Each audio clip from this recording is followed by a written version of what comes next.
Nomination बिलाइखौ गथायबाय।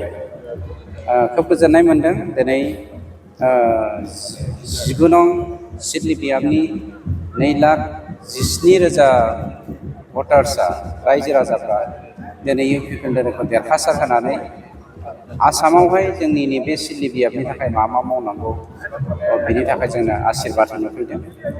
आं specially नोंथांमोननि मिडियानि गेजेरजों नैबे सिडली बियाबनि साफ्रोमबो रायजो राजाखौ 100% सान्थि जौगाथाय खौसेथि आरो हारिजों हारि दाङाबाजि आरो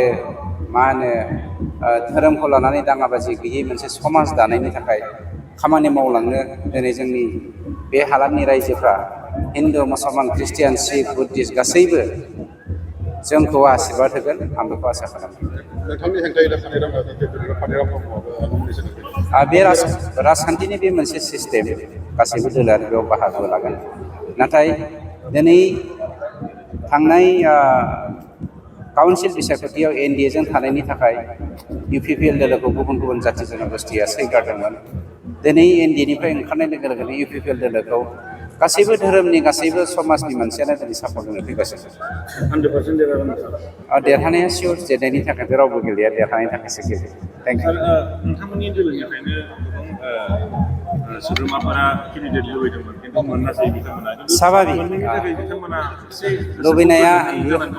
लुबैनाया स्वाभाबिक। दिनैनि दिनाव इन्डियानि प्राइम मिनिस्टार सोर जानो लुबैया? साफ्रोमबो जानो लुबैयो। मानोना इन्डियानि 100% मानसिफ्रानो टेलेन्टेड जोबखा, गथिखे लुबैनाया स्वाभाबिक।